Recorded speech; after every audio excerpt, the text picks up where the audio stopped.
Hi, this is Marty Noxon. I am co-executive producer of the show Buffy the Vampire Slayer. Here we are, part 2 of the chick fight. They're having a little Slayer standoff here because the idea here was that they're basically equally matched, that Buffy hasn't frequently had opponents who were as strong as she is, so Kendra, being another well-trained Slayer, is really kind of an equal rival, so they've fought each other to a standstill. And Sarah/Buffy is getting the information here that this girl believes she's a Slayer. Now, of course, Buffy doesn't believe her because of the fact that she doesn't remember yet that she died for a few moments, which we will touch on a little bit later in this episode. Buffy in season 1 was drowned by the Master, and she actually physically died for probably a minute or two, and then she was revived. When she was revived, nobody really looked back at that point. I'm not sure if Joss knew what he was going to do, whether he was going to call another Slayer, or whether it occurred to him later that since Buffy had died, in fact, according to his Buffy world lore, another Slayer would be called, but it sure occurred to him in the second season. So the fact that she had passed away for a few minutes meant that we could have a second Slayer and muck up the works a bit.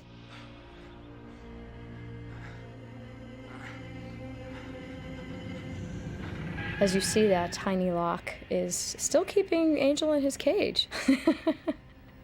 Sometimes they can break through huge kryptonite safes and, things like that, and other times a padlock will not bend to their will. And here they are all again, doing that thing they do.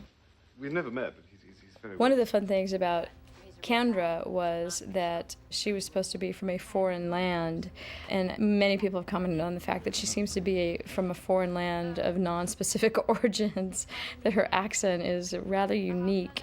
In fact, we had her work with a dialogue coach, like an accent coach, who is a real character, this guy who does voices.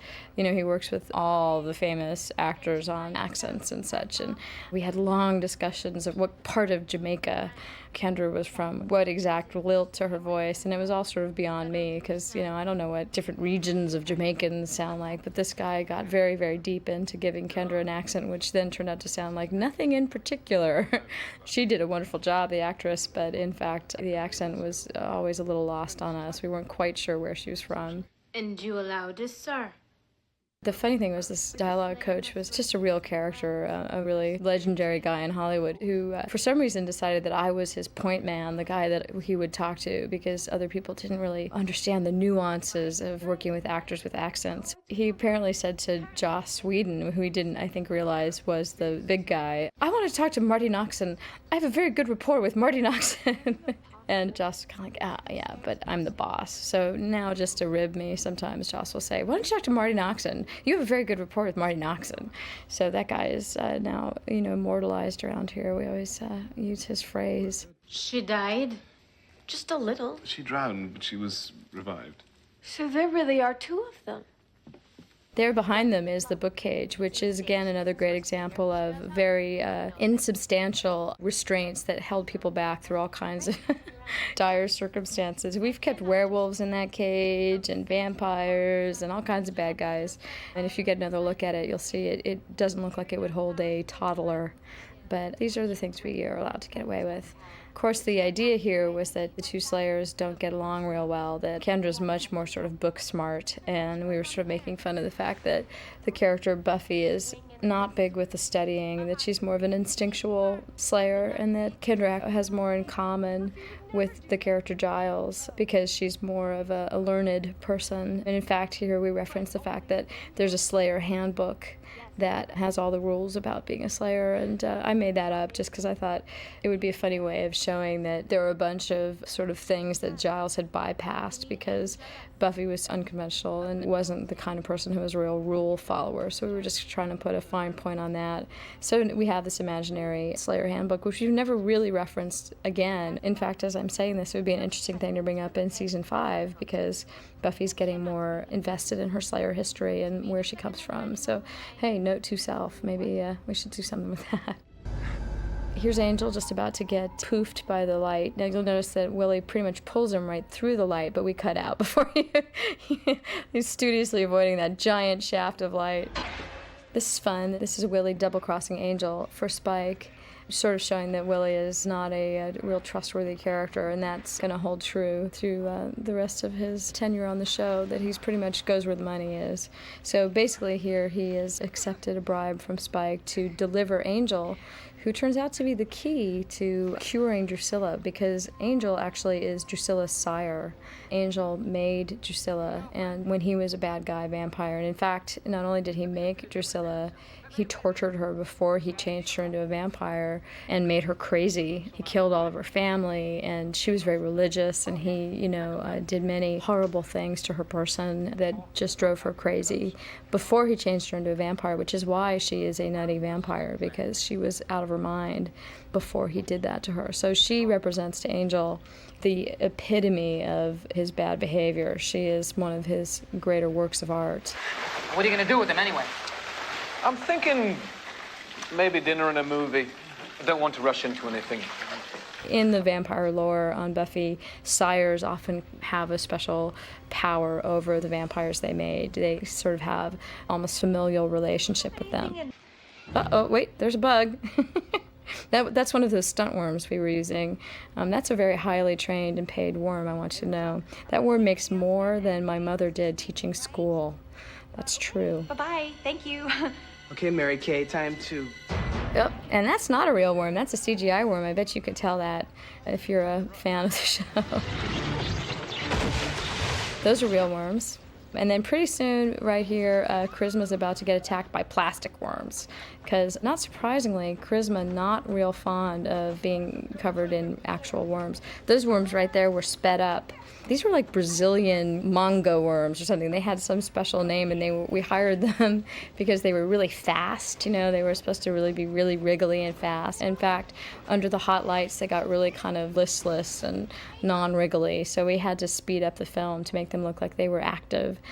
So after all that worm casting, they turned out to be kind of duds in the worm department. I always remember this scene fondly because there's this whole scene with Kendra and Buffy beating up Willie and giving him a hard time. There's a lot of tension in this room.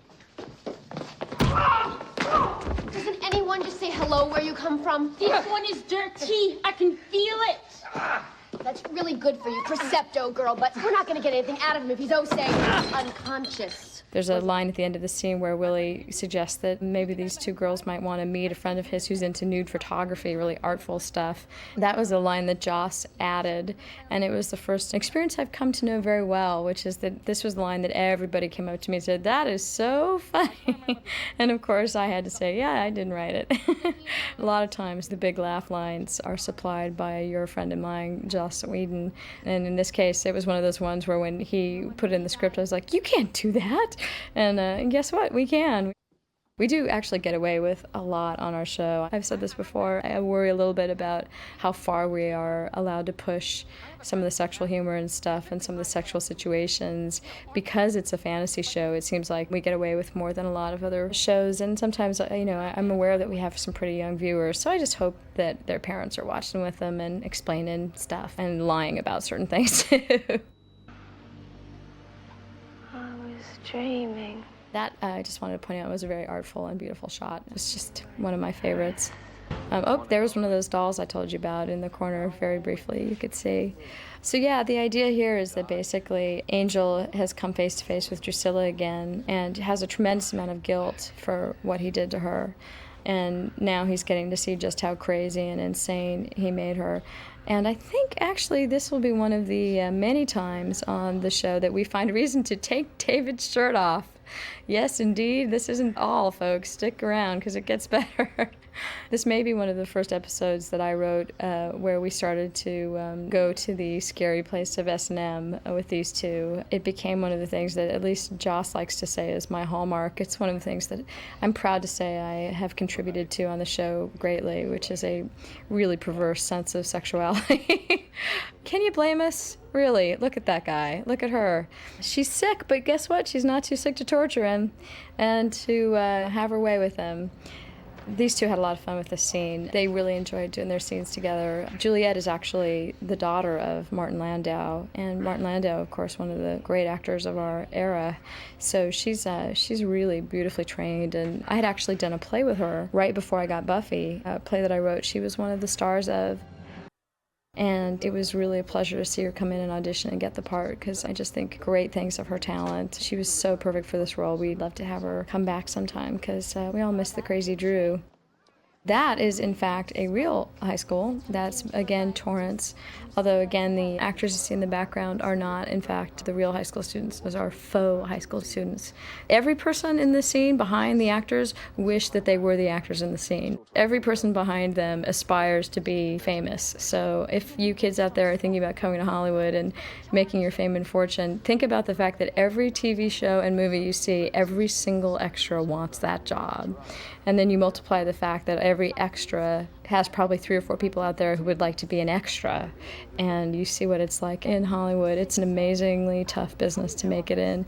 And the reality is that it's really easy to forget that every single person who works on the show as an extra or as background or has one line is struggling to be a star. When you really think about it, it's pretty daunting. And it's also true of writers. Pretty much every waiter in Hollywood has a script they'd like to sell you. And so I never take it for granted that we're really blessed to be doing what we do and to actually get to write. It's pretty amazing. I sometimes think about that when I see these guys in the background. I will say that sometimes can present a problem because extras tend to overact because they're all thinking, this could be my big break. So every time we have extra business, it's a little dicey. You know, we've had some great extras. If you really watch the show carefully, we have a bunch of extras who are on the show almost every week. People who went to Sunnydale High and now characters who we have in the Bronze or who are going to college with them, who've basically been on the show since the 2nd season or 1st season, who've sort of grown up on the show. So we do have regular folks, and they're tremendous, but a lot of times we'll have to bring in 10 or 15 or 20 people for a scene, and if we need them to act, it's very much a dicey situation. Giles wishes I was more of a book geek. Giles is enough of a book geek for the both of you. Yeah, but you see how they were vibing?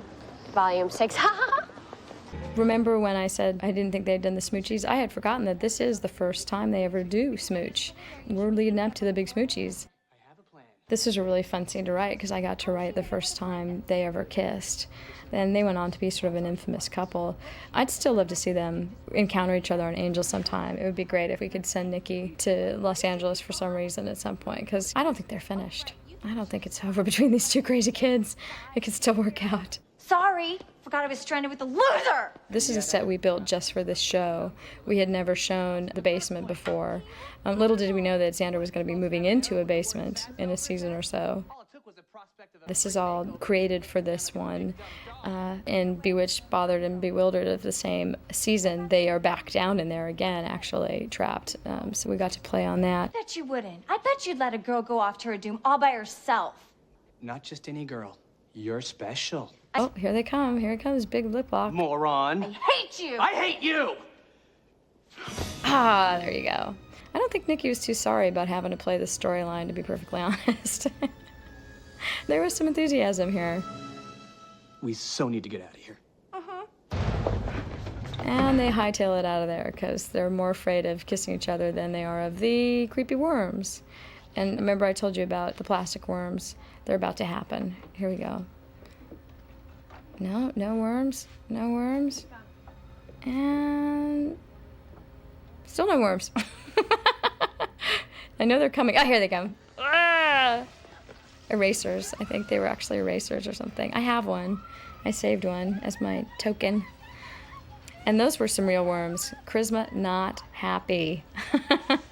Not happy at all. Not about the worms, not about the water, not about this whole sequence, to be perfectly honest.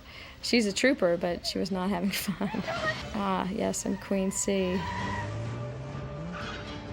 That, of course, is not a real license plate.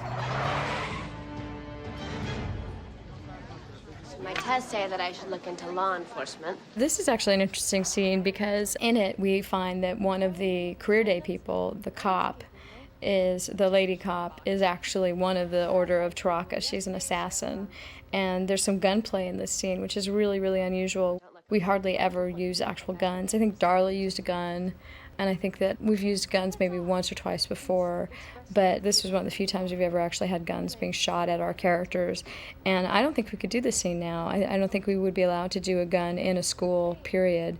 We had to pull an episode after the Columbine tragedy, and we were more than happy to do that. But after that, the whole issue of guns in the schools on television has been taken a whole lot more seriously. And even though this is clearly, fictional and a fantasy show, we've become much more sensitized to when we can do stuff like this. So it's interesting to see. I had forgotten that we'd actually done actual gunplay in a school, and like I said, we would not get away with that today. And here's Seth again. We're seeing more of Oz in this episode than we had seen in the past. He's actually moved on to doing movies and stuff. We're all bummed about that. He was just a great character and a whole lot of fun. Oh, there we go. Yeah, watching this is kind of creepy now. I was actually watching this on set that day. It was a really complicated scene, as you can see, lots of extras. Look for your bad extra acting. I think we cut most of it out. This is where that scenario tends to play out when you have extras having to scream or act scared or anything.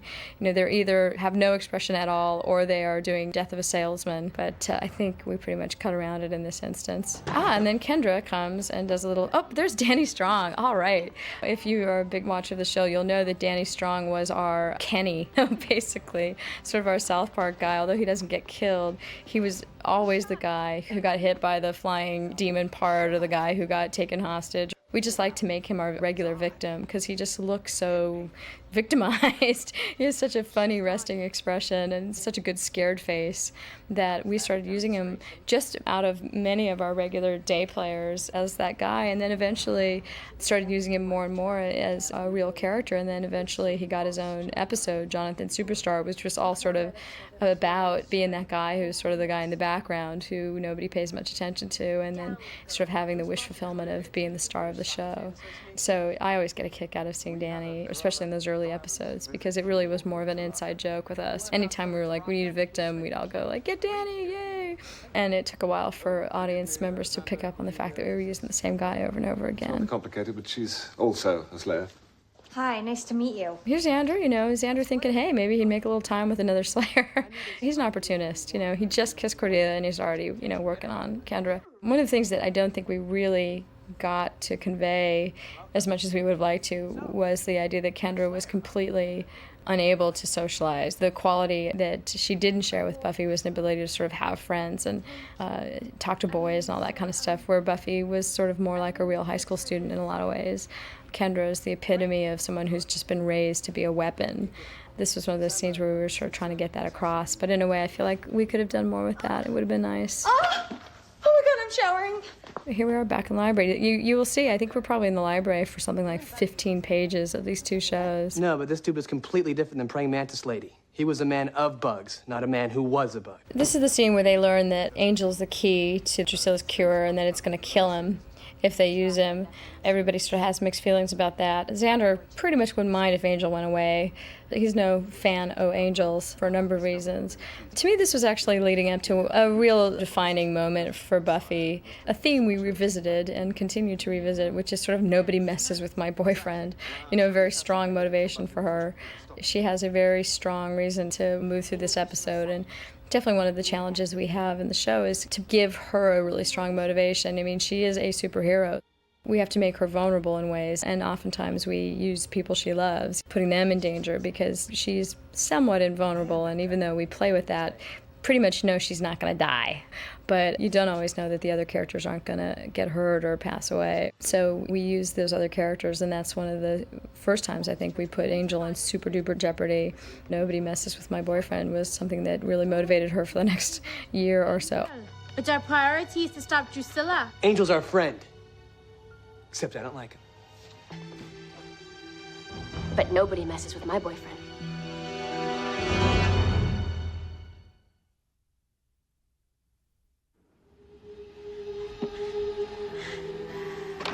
Oh, goody, look at this. Yeah, we decided to tie him up and have her pour stuff on him. It's not 9.5 weeks, but it's not far off, is it? She said she loved the way they made him mouth. Tango.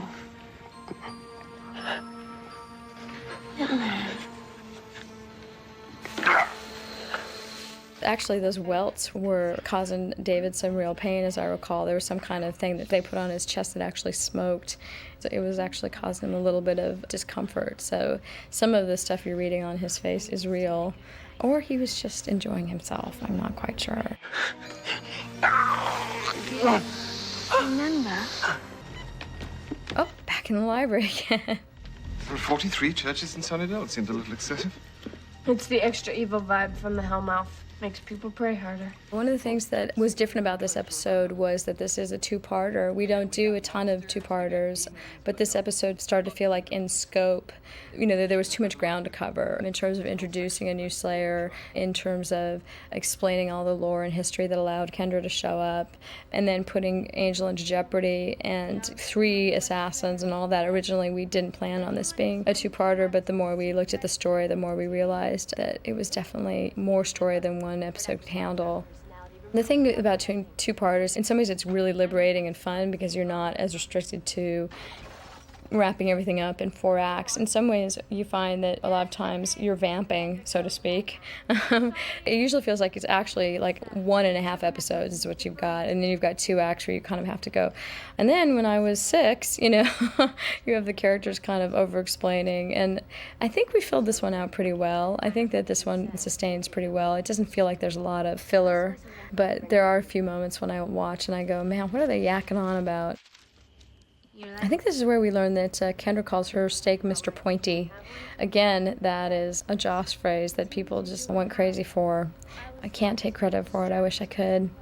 And this is sort of the beginning of Kendra and Buffy bonding a little bit. She's beginning to understand what Kendra's situation has been like. The friction between them never totally went away. These 2 characters, they never became like buds, but they became friendly enough so that when Kendra was killed later on, it was definitely tragic. I always felt there might have been a real friendship there, but it just never was developed enough. They, in some ways, are too much alike as characters. They're both very strong-willed, and in some ways, eventually that might have turned into a real friendship. But instead, she got Faith. And in Faith, we continued to play out the themes that we were playing with them, although Faith really represents more of Buffy's shadow self, more of her dark side, whereas Kendra is really more a representation of just how rigid and straight and uptight a Slayer would have been without friends and family around her. When a character like Buffy, if she had been isolated the way Kendra had, she would have lost some of her humanity. So it was a way of sort of pointing out thematically the whole idea that Buffy, is thinking about her future and what she's going to be, and she feels really limited, but then she meets Kendra, and in some ways she learns that she's more well-rounded and kind of has more of a life than she realized, because here she sees this person who essentially has been raised to be nothing but a human weapon, and Buffy's a lot more than that. So I didn't even realize that was a theme until just now, and damn, we're good. It's true. I mean, Kendra kind of humanized Buffy a little bit. I could wipe the floor with you right now.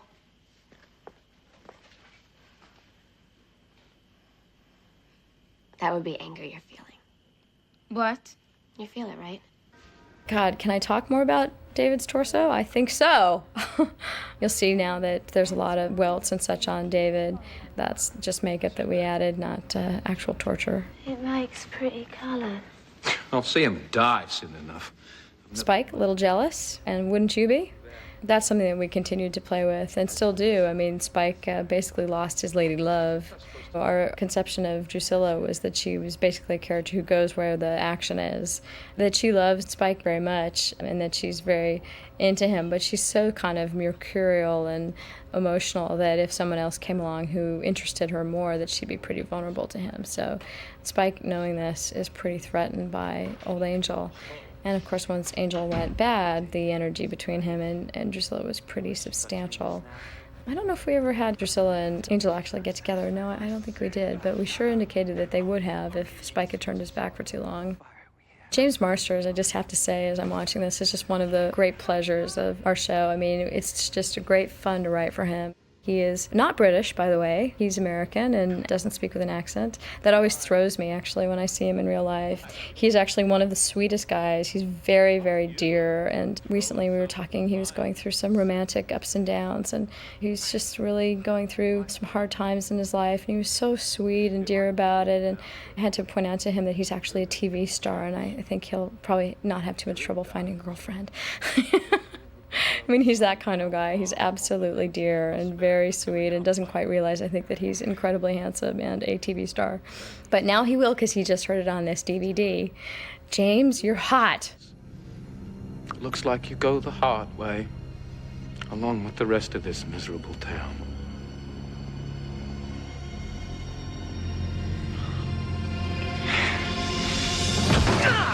Honest, I don't know where Angel is. And here we are back with Willie again. Those bottles are made out of sugar, and if they were to fall on anybody, they would be harmless. Those aren't real glass. That's the kind of thing you learn on the Universal tour. No, it's not all, but it's enough. One of the things that's going on in this scene is, even though they're still at each other's throats, earlier in the scene especially, you're starting to get a feeling that the Slayers are working together a little bit better. And in fact, this is a big fat mislead, which was kind of fun. They are sort of putting on a show for Willie's benefit, because Kendra is actually going to show up here at the church to help out our dear Buff. This is the surprise for Buffy. Willie has actually led her right into the clutches of the Order of Taraka. This, in fact, was a set. No, I'm sorry, it's not. It was an actual location, a real church, which we did a lot of stuff to make it more Buffy-like. And as I recall, this was hellish to shoot. This was days and days, meaning a day and a half. But in TV time, that's days and days.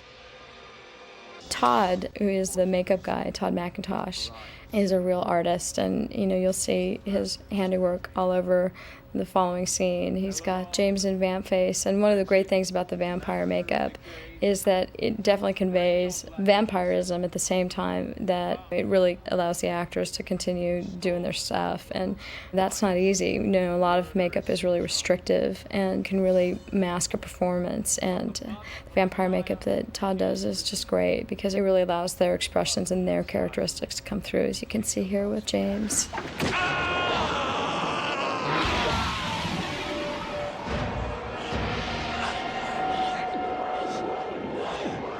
Right. So here we see Buffy seeing Angel all wrapped up with Drusilla here. The ritual's already been done, and she suspects that it's too late.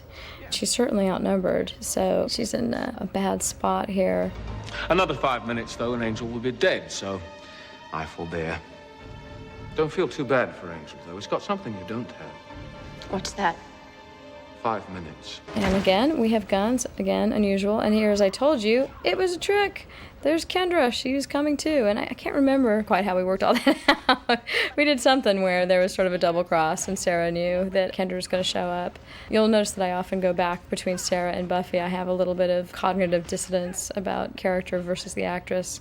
I really believe that Sarah Michelle Gellar goes and fights vampires after work, which is probably good for the craft, a little bad for my personal psyche. I basically see them as the same person.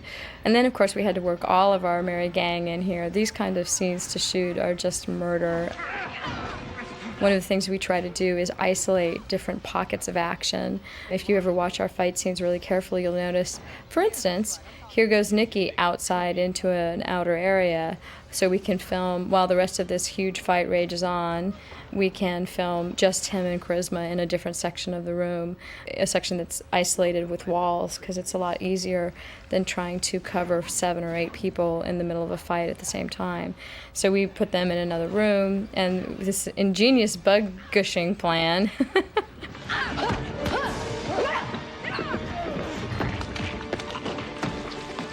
And then you'll notice, too, that even here's Spike and Kendra, and they're isolated over in a corner. We write the action that way, and then we try really hard to film it that way. Certainly the stunt people, in this case it was Jeff Pruitt, contribute to how the action is filmed, but we really try to help them out and make it a little bit easier. But scenes like this are always the most challenging to film, and they take the longest, but they're really the toughest to execute because there's so much going on. Now we have Willie basically trying to talk his way out of this one, and I think he gets headbutted here?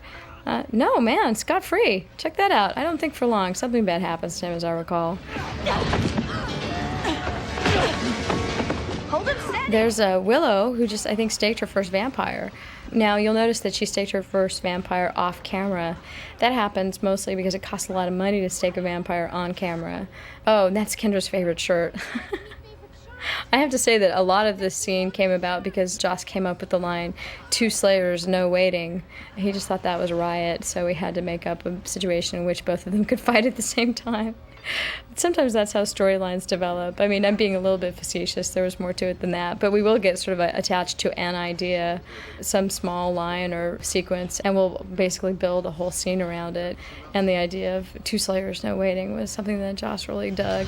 That's not a real organ, by the way. That's a plywood organ. And those are cardboard pipes and all that kind of stuff. And that was just built for exactly that purpose, for burying our villains. What we needed to do there was just get them out of the way long enough for our characters to escape. You know, we didn't want to kill Spike and Drusilla because they're so cool. But we wanted to show pretty conclusive victory, and we needed the climax of a 2-parter to be fairly large with the fire and all that. Of course, when you write things like this, you imagine them walking through the flames, and they're sort of walking by the flames. You know? But when you're writing it, you always imagine these sort of epic Godfather or Bram Stoker's Dracula, and instead you kind of get fire bars and people walking past them. But none of these things I'm saying are meant to denigrate the quality of the show. I mean, the show is really pretty great for what we have to work with. I think we get away with a whole lot, and it's all because of the talented people who work on the show, but it's still kind of fun to poke fun at the bits and pieces. To see the wires behind the gag, it's kind of fun. And here's one of the first times that we get the real flirtage between old Oz and Willow. Is this where they talk about their monkey pants? I think so. They're crazy monkey pants. This is them eating animal crackers and talking about what the animal crackers are wearing or something like that. And basically this was just trying to think of a cool way for them to get into a little flirting and to show that he was a fun, flirty guy. But they actually went ahead and ad-libbed the rest of this conversation as they're walking away. I can't remember where I wrote something about monkey pants, and then they just went off on that whole thing. So this whole part, I think, as they're walking away is just completely ad-libbed, which I was happy about because I got credit for being funnier than I actually was in this scene. So when people ad-lib, as long as it's good, I'm always grateful. So I'm wondering, do the other cookie animals feel sort of ripped, like it's the hippo going, hey, man, where are my pants? I have my hippo dignity.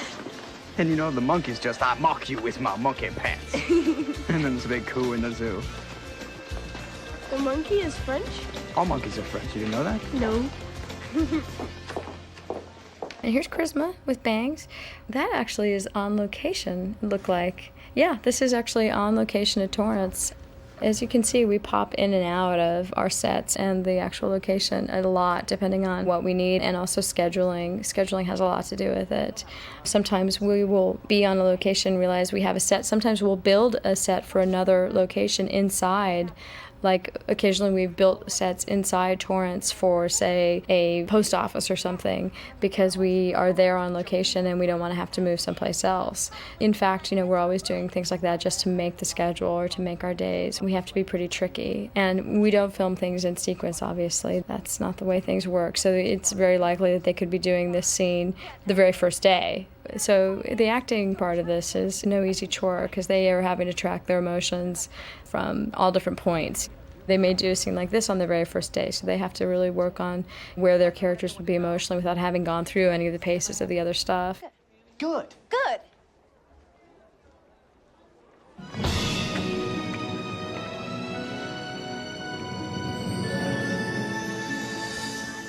So this, I think, is where Buffy and Kendra say their goodbyes. Something about her favorite shirt, as I recall. But Kendra shows up again. She actually ended up getting killed by Drusilla in a later episode.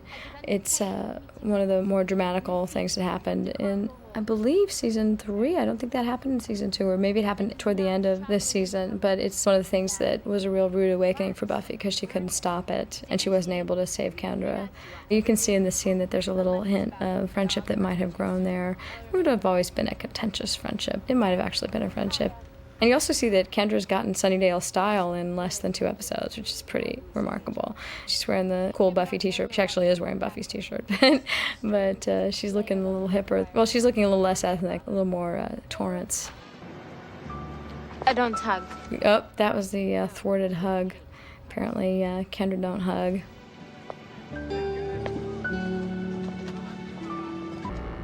Oh yes, this is the rise of Spike and Drusilla. Basically, the cool thing I can tell you about this shot is that When we go to the wider shot where Drusilla carries Spike out, and by the way, Spike was on a wire here. He was actually held up by a wire because she's not strong enough to carry him. This is a matte shot. That set didn't exist. It was all faked.